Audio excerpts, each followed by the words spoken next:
Hello and welcome to Focus on Grand Rapids Public Schools. I'm Dr. Bernard Taylor, and I'm joined here by a newcomer to our community who has taken on a very important responsibility. I'm here with Dr. Stephen Ender, who is the newly appointed president of Grand Rapids Community College.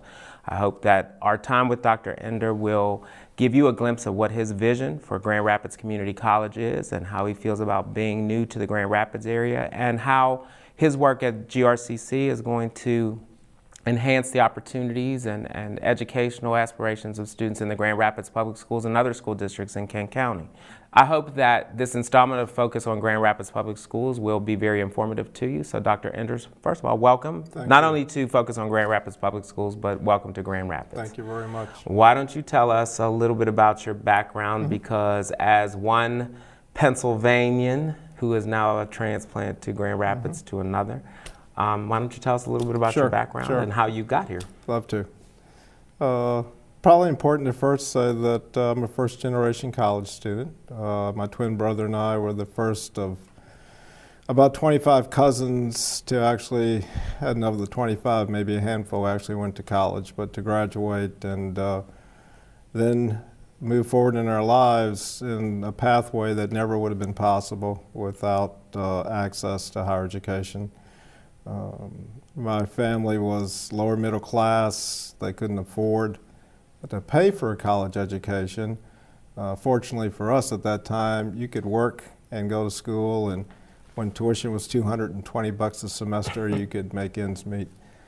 And where did you go to college? I was in Richmond, Virginia at the time, and went to an urban institution, Virginia Commonwealth University.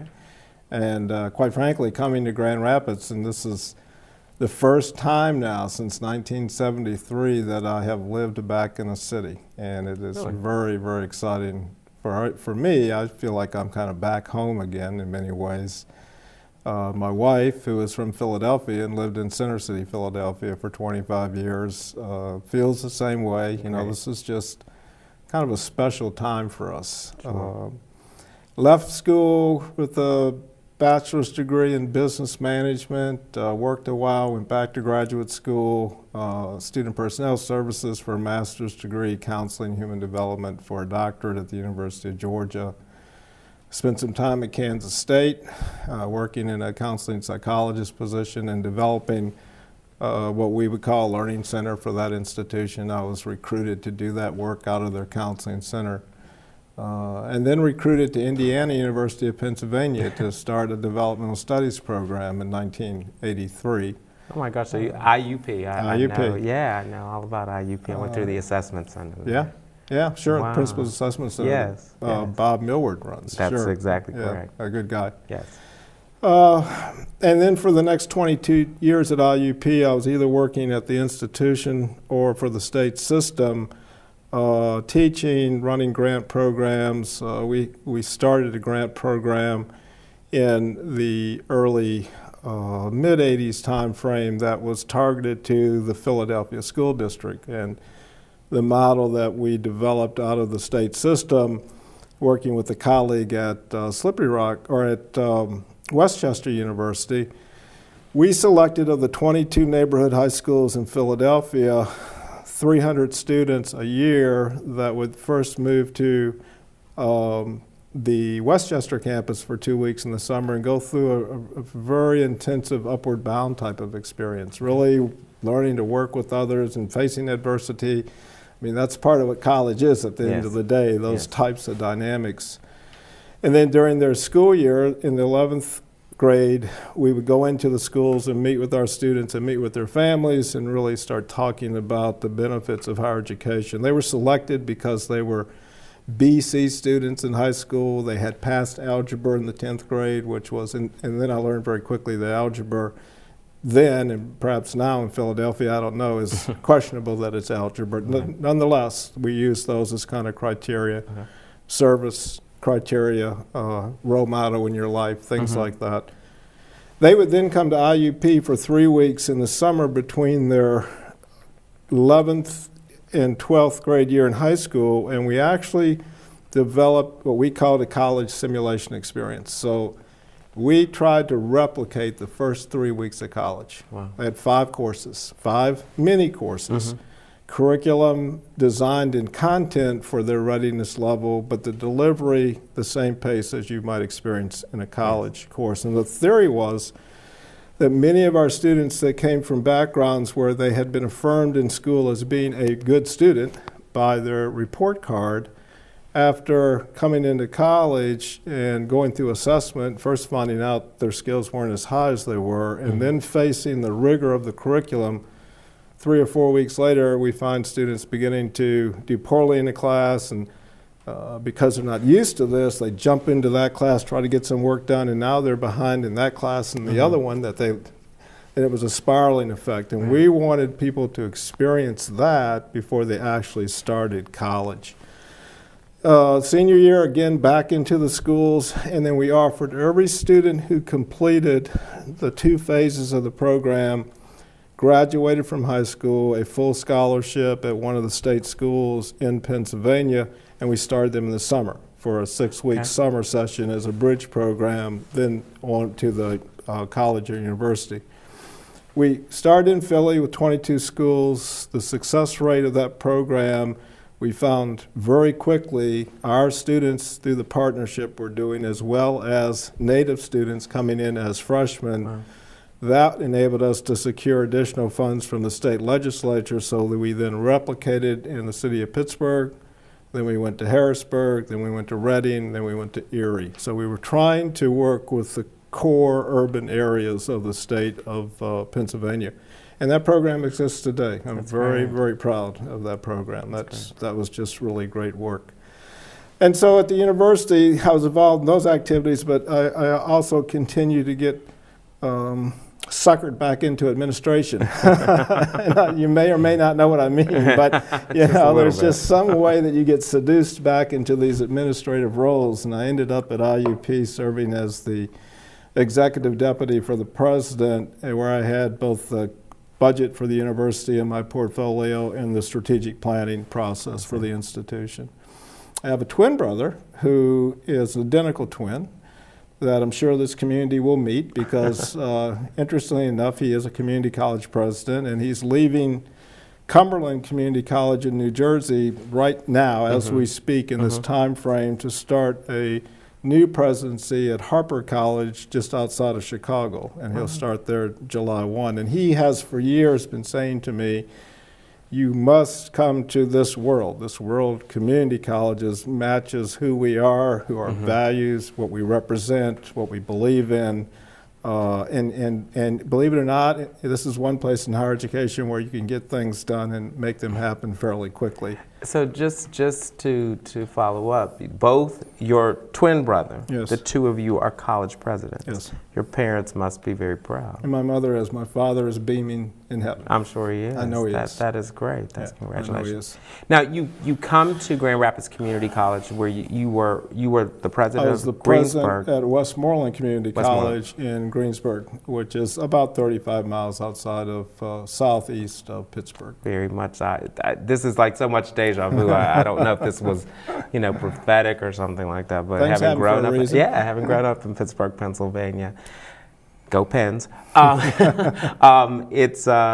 It's exciting to see someone come who can bring that experience, because I do think the community colleges in certainly in Allegheny and Westmoreland County, I think are some of the most productive institutions that we have. I mean, I haven't lived in Pittsburgh for a while, but I'm familiar with Allegheny Community College, Allegheny County Community College, and know how well prepared students were after leaving ACC to go on to other universities. So I'm sure you're going to bring that same type of energy, creativity, innovation that you had when you were at Westmoreland Community College here. So what should people expect? What do you see are the major issues and challenges for Grand Rapids Community College, knowing that it is a strong community asset?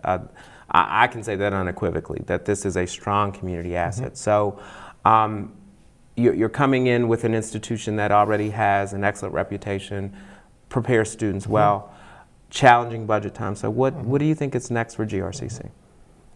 And I was very eager to get this offer. because of all the things that you just said. This is one of the finest community colleges in the country, with an academic core and tradition that surpasses all that I have seen in the community college world. And part of that is the migration from the University of Michigan as a junior college, and the quality and depth of the faculty during those years has just continued to today. So we have this core respect for the academic work that we do, with the additional, I think, excitement of the work preparation work that we do. I feel like this is one of the best combinations of all that is best in a university world and in the community college world. And as I assessed the institution coming in, I was stunned that we turned students away. And to me, that's an oxymoron when you're a president of a community college. You do not turn students away. Right. We are access institutions, and for many of our students, we are that one place where they know they will come and be accepted and they will grow. And so one thing that am doing is, in fact, saying, and I've said it before, any first-time, full-time freshman applying to GRCC, we'll find seats for you. We will build a curriculum and help you get started. With that promise in mind, some of my challenges are space, and we've purchased Davenport, and I was really on the sidelines kind of cheering for the team that was involved in that negotiation. We've picked up, well, rather than building, in fact, a $39 million building, which is something that the college had on the books, we are now able, with the acquisition of Davenport, to pick up that space that would have been in that building plus 60,000 square feet of additional space. We've been able to pick up 500 plus parking places in the city, which for our students I think is very nice. We will be able to renovate our Cook Hall facility into a building dedicated to allied health and the kind of growth of those programs. We'll be able to renovate an administrative building right in the heart of the campus that needs serious attention. And we'll be able to go into one of our biggest venues that's used both by the college and by the community, and that's our field house, and put in the floor that needs to be there that will be safe, paint it so that it's attractive. Look at the lights and say, we probably can do better. Look at the speaker system and say, we probably can do better. And then also some work in one of the areas of that building that will help us create what we believe will be a state-of-the-art wellness program. And we hope then to be able to partner with some of the health entities here in Grand Rapids as their patients may need to use our cardiovascular equipment and other types of opportunities for their rehabilitation. And we can do all that, Bernard, for about $32 million. And again, that's what I like about a community college. I mean, community colleges are willing to think differently than what was my experience at the universities I worked for, which was we want brand new, spanking, pretty buildings and everything. It's going to be great. We can have the same building, do it for a lot less money, and I think continue to demonstrate efficiencies, because at the end of the day, the goal is to keep that cost point so that no students will be denied education because they can't afford it. And my kind of barometer there, as we talk about tuition, is always keeping that Pell Grant out in front of me this year at $5,300. And the question is always, will a full needs student have their tuition and fees covered and their books with our tuition rising to whatever level it is, and what the Pell Grant will then give back to the student who's matriculating. And we are well under that threshold right now, but it's one that we have to really keep our eye on. I mean, all of us know the state of the economy.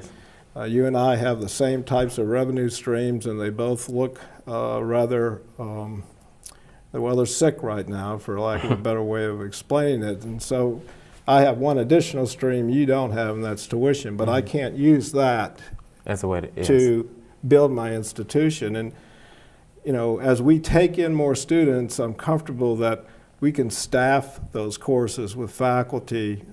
However, when you take in 1,000 more students, you begin to put a lot of pressure on all the service aspects of your institution. And that's where the other two legs of the stool really help us, the appropriation and the taxes that our citizens pay through the millage. And that will be our greatest challenge. And for us as leaders, how can I look at this pie and figure out how to recarve this finite amount so that I continually focus on quality of education? So that means we have to look across the institution at the work we're doing and always ask the question, is this work critical to our core mission of student success? And if not, we have to really examine that work. And we haven't had to think like that in some time in higher education, and I think we're blessed that we haven't had to.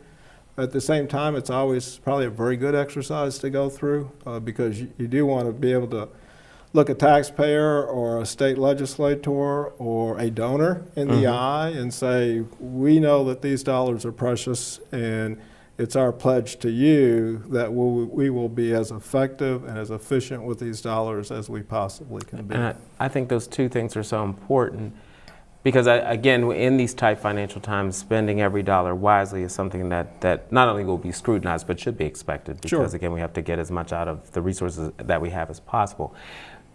Grand Rapids Community College has been a very active partner and a very supportive partner of the Grand Rapids Public Schools and its students. In meeting with staff, one report that they shared with us showed that the students who come from the district who do need remedial services in maybe English or mathematics, that those students, because of the support that they receive, are persisting to finish their degrees here at Grand Rapids Community College. So I know that our students are well served here. What types of partnerships do you envision? I mean, recognizing you're still, getting your feet wet and learning the lay of the land, but what types of partnerships can school districts, not just Grand Rapids, but school districts throughout Kent County? I know you've come and you've visited with the superintendent's group, and you have an idea about how you want to work with and plan programming for students. What's a sample of what that might look like? Well, when we met with all the superintendents, I'm very interested in and think that we as leaders, principals and presidents and superintendents, there's always this friction between secondary and post-secondary, and why do these developmental remedial students exist, and it's your fault, no, it's your fault. And that's not the discussion in my mind. The discussion is really post-secondary, what are your expectations for a learner when we say English composition and we say algebra and we say reasoning skills, and secondary, where does your curriculum take the student in relationship to our expectation? And then probably some mediation in the middle, Is the expectation too high? Is that one of our problems? I don't know. I truly don't know the answer to that question. One thing I do know is we don't talk about that. And I think that if I would love to put a core group of my English faculty composition with your faculty writing teachers. And I know we teach writing through literature and all kinds of, but we do have some outcomes and we have state standards. And that's absolutely true. How can we just do everything we can to align these curriculums so that student has reached the readiness point through the high school curriculum to be able to compete in the college curriculum? I think that's one of the things that has been part of our discussions prior to you assuming office, is how to look at that type of work, because clearly if students are leaving any school and they're coming to you with remedial needs, and those remedial needs are being addressed so that those students persist, there are learnings there that obviously should be shared. So it really is, using that data and using the evaluation of student persistence to really look at, okay, what implications does that have prior to students coming here? For an example, we could take our AccuPlacer test in mathematics. And for every student in Grand Rapids Public Schools that has now finished Algebra 2, let's give the AccuPlacer to see how we now match up on readiness skills for our Algebra 1 course. I mean, there are ways that we can do this that quickly give us data and information And the Accuplacer does such a great job actually taking in that algebra curriculum and isolating where the problems are. So it's not like, no, you have to repeat Algebra 2, Exactly. but maybe you need to be tweaked here or here. Well, I think, and I think that as we start looking at providing services in a more efficient manner, linking that type of assessment and the collection of the data attached to that assessment will help us plan better, because then we'll know what type of instruction students need vis-a-vis whatever standard, and then you look at how you build a structure around all of that too. So I think that would be an important partnering opportunity, not just for Grand Rapids, but I think for all the school districts in Kent County. I saw in the paper, and I tend to brainstorm with myself anyway quite a bit, and I saw the wonderful gift that the DeVos family is making to create athletic opportunities in the middle schools, and I just think that's a strong concept, because I've always supported athletic programs, because I've seen firsthand when a person joins a group that's success-oriented, that group really helps the person move along. And so my thinking really then went to, well, now, what kind of scholarship might we offer these students because they have completed now their high school curriculum, coming through this program as yet just another, it's delayed gratification. If you can learn it and practice it, you're probably going to be more successful in your life. That's true. But is another way to teach and model that hard work pays off. You know, and that, you know, and it's so important that you said that, because one of the things that we're trying to as a district embrace is this notion that it's effort that creates intelligence, that your intelligence is not fixed, it isn't based on any inherent gifts, it's based on your ability to continue to persist. Yeah, and it's time on task. It's the realization that the muscle in your head, this brain, is a muscle, just like these muscles and these muscles, and it requires hard work of that muscle. And if you have studied hard, you're probably going to feel tired, not because you were tired when you started, but because the energy that it took, that you had to dedicate to that assignment, really, in some ways, made us feel tired. Somehow, I just think that there's so much talent in individuals, because you see it come out in all kinds of ways. You know, so don't tell me this person isn't intelligent. You know, the real issue is, how can we help that person realize that they are, and that by exercising that intelligence, that's how you really make your way. And your path can be just like Steve Ender's, you know, lower middle class. My dad's highest salary was $20,000. My mother was a GED. I was a gentleman C student in high school, and Colin Bushway in college said to me, "You're a smart guy. You know, are you going to use it or are you not going to use it?" And then he modeled for me his own behavior about how he was using his intelligence.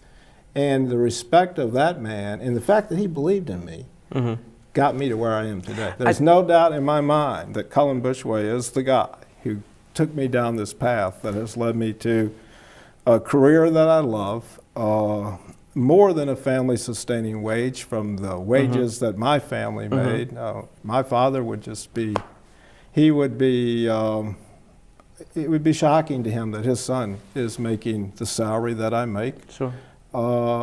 It's been a lot of years to get to the point to be in that salary competition range, but no one would have ever said I'd be here.